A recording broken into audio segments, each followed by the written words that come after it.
A gente precisa mudar o futebol brasileiro na formação dos nossos treinadores. Porque, por exemplo, os nossos treinadores participam de cursos promovidos pela CBF e os cursos basicamente que são dados a esses treinadores é como se joga na Europa.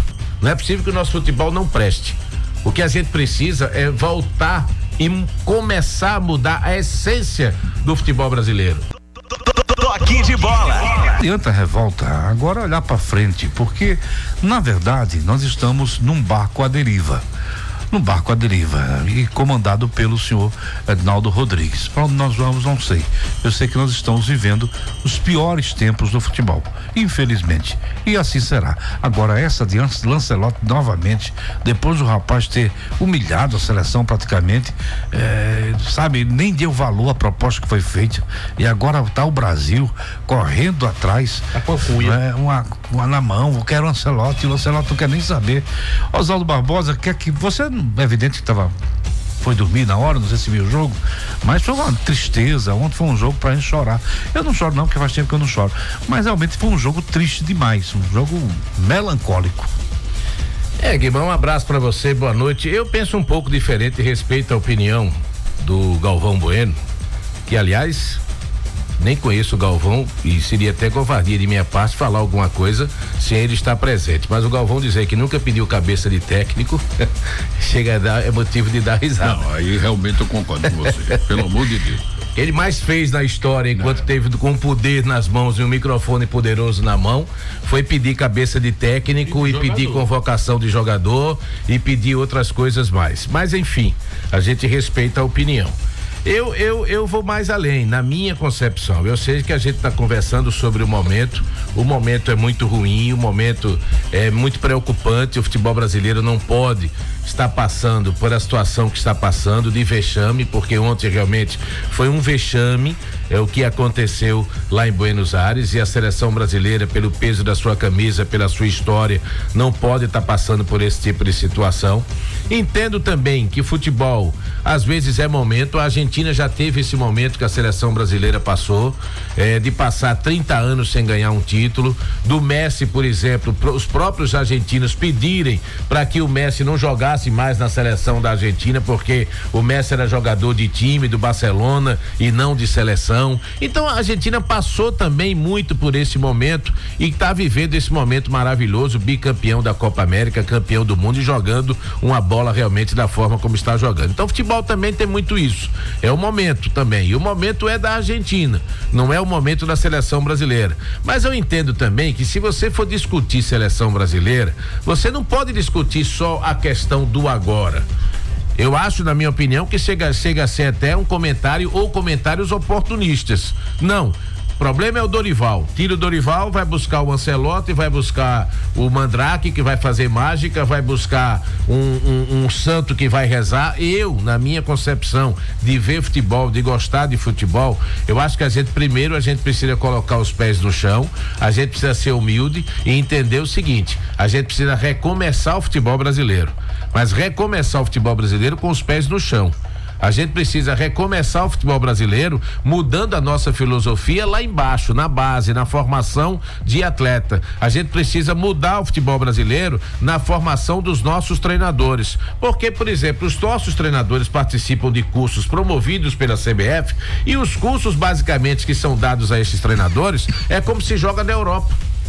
É o que se faz na Europa. É o que tem de tudo de melhor é na Europa. Então a formação dos nossos treinadores, ela passa por aí. Outro aspecto, você vai, por exemplo, na base, não tem mais base no futebol brasileiro. Você não tem mais trabalho de base, você não tem mais trabalho de formação de atleta. Você tem técnicos que são contratados para ser o treinador do sub-15, do sub-17, do sub-20, mas que é preciso ele dar resultado. Mas o trabalho da base é formar atleta. Esqueça.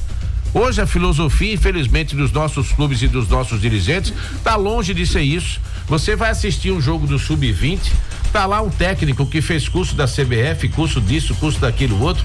O cara tá lá na beira do campo, no sub-20, o cara tá pedindo pro menino marcar. Ei, menino, volte, suba não, volte pra marcar. Fica aqui, não vá não. Então essa é a nossa filosofia. Eu tava brincando hoje, mais uma brincadeira que faz sentido. O Futebol japonês, antigamente, isso há umas décadas atrás, os caras não sabiam nem correr em campo. Hoje o japonês sabe driblar. Os japoneses aprenderam com quem? Foi com o europeu, foi com o africano, brasileiro, com eles mesmos lá no continente deles. Eles vieram buscar aqui. A Europa sempre veio aqui, sempre veio buscar aqui. Então não é possível que o nosso futebol não sirva, não é possível que o nosso futebol não preste. O que a gente precisa é voltar e começar a mudar a essência do futebol brasileiro, lá na base. Agora é um trabalho de médio a longo prazo. Agora você chegar agora e dizer assim, não, o problema é esse, nós já passamos 24 anos sem ganhar uma Copa. Agora, do jeito que vai, com a formação dos nossos técnicos, da maneira como se parou de formar jogadores, criar uma situação, uma possibilidade para que esses jovens que despontam, tipo um Hendrick da vida, um Estevam da vida, que esses jogadores possam permanecer um pouco mais no futebol brasileiro, para criar uma identidade com o futebol brasileiro. Então eu acho que tudo isso a gente precisa começar a pensar. Agora isso é coisa médio e longo prazo, mas vamos pensar agora da Copa do Mundo, vamos ver o agora. Eu concordo, eu acho que não tem mais clima pro Dorival continuar à frente da seleção brasileira. Aí você vai trazer, por exemplo, o Ancelotti, se ajoelhar de novo nos pés do Ancelotti, que na minha opinião, se a seleção brasileira também está passando por essa situação, e eu cheguei a dizer isso há uns meses atrás, eu falei isso aqui, talvez uns meses não, há um ano atrás, ou um pouco mais do que isso. O grande culpado, ou talvez um dos grandes culpados para a seleção brasileira está passando pela situação que está, é o seu Edinaldo Rodrigues, que foi reeleito por todas as federações e todos os clubes da Série A e da Série B. Quando ele colocou a seleção brasileira num patamar abaixo do que a camisa da seleção brasileira merece, numa prateleira abaixo do que a seleção brasileira tem sempre que estar. Presidente de CBF não pode tratar a seleção brasileira como esse senhor tratou. No término de uma Copa do Mundo, já se sabia que o Tite não seria mais o treinador. O Brasil já era para disputar a última Copa do Mundo sabendo quem seria o seu sucessor, sabendo quem seria o seu próprio técnico, o seu próximo técnico. Mas não, o seu Edinaldo Rodrigues brincou com a seleção brasileira. Quando termina a Copa, o Tite não fica mais. Aí, resultado, ele vem com aquela conversa fiada de que havia um acerto verbal da CBF com o Ancelotti, mas o Ancelotti só poderia justamente assumir a seleção brasileira agora em junho, quer dizer, se perdeu todo esse tempo. Aí o Brasil fica com Ramon, depois do Ramon, Fernando Diniz, depois do Fernando Diniz, o Dorival Júnior. Aí sobra pra quem a pancada no lombo? Sobra pra esses três aqui. Não sobrou pro seu Ancelotti, não. Sobrou para esses três aqui, que por uma irresponsabilidade do presidente da CBF, tratou a seleção brasileira da forma como ele tratou, e o Brasil perdeu um tempo enorme para você poder fazer um trabalho desde o início, depois da última Copa, visando essa Copa de agora. E agora o que é que se vai fazer? No desespero, tira o Dorival. O Ancelotti ainda disse o seguinte: a CBF manteve contato com ele hoje, e ele disse o seguinte: eu até penso em ir, mas só depois do Mundial de Clubes. Assim como o Jorge Jesus. Mas o Jorge Jesus, a informação que eu tenho é que já foi fritado. Esse já não vem, já foi fritado lá dentro. Então, resultado, veja o tempo que se perdeu, culpa do presidente da CBF. Aí hoje você não tem um time definido, você não tem um grupo definido, você não tem um técnico, porque o Dorival não vai ser mais técnico da seleção brasileira, e ninguém cobra do presidente, só cobra dos jogadores, que os nossos técnicos não prestam, que os nossos técnicos não servem. Então, na verdade, tá tudo errado no futebol brasileiro, na minha opinião. Tá tudo errado, e se a gente não repensar, se a gente não recomeçar no trabalho de médio a longo prazo, principalmente nesse sentido que eu falei, de se mudar a filosofia de trabalhar a base, esse vexame que aconteceu ontem vai virar uma coisa rotineira na história da seleção. Alguém quer falar?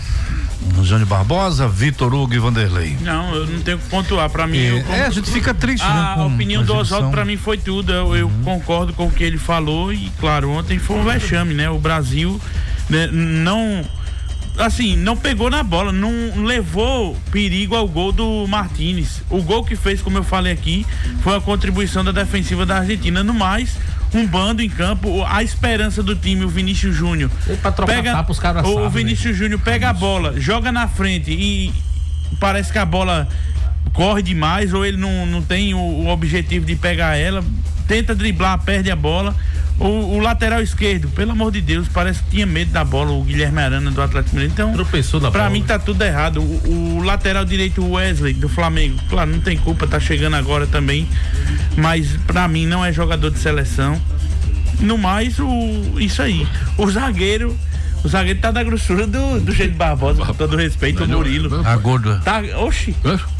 Olha, a tora do zagueiro. Chamou você de gordo. Meu irmão, aqueles olhos que ele tomou ali, não. 3 gols da Argentina. Passava a bola, agora o jogador ficava. Ô, Jânio, 3 gols da Argentina, o Murilo participou ali indiretamente. E o último gol foi uma vergonha. O Guilherme Arana na bola totalmente, a bola passou, cruzou, era só ele cortar. O jogador da Argentina chegou primeiro e conseguiu fazer o gol. Pobre, muito pobre, pobre demais. Pobre em tudo, a safra também vou dizer. Mas infelizmente... Minha Nossa Senhora. Infelizmente o problema está tanto fora quanto dentro, né? Então, essa questão da seleção brasileira já vem de muito tempo. Enquanto esse rapaz estiver aí, a situação vai continuar a mesma. Tenho certeza absoluta, não vai mudar muita coisa não, tá? Essa história de técnico aí fica só para mudar o foco, mas... Hoje a Band chegou a colocar a campanha do Tite comparando com a campanha atual. É um absurdo. E começou a cogitar a possibilidade de Tite retornar. Mas na verdade o Tite, nos anos que dirigiu a seleção brasileira, o vexame ele não passava. Mas também vexame ele não passava, mas futebol não existia. Não, mas ele pelo menos não perdia. Quando não perdia, não ganhava, empatava, pelo menos isso, não tomava muitos gols. E agora um vexame desse. Mas não era um time pra gente. Não. Pelo contrário, era um time paupérrimo. Entre o Dorival e o Tite, eu sou mais o Tite. Os erros estão realmente são muitos erros aí na seleção brasileira que precisam ser consertados para poder realmente a gente ter um time competitivo. Agora, estamos aí à beira de uma Copa do Mundo, né? É verdade. Chegando já aí no próximo ano. Toque de bola.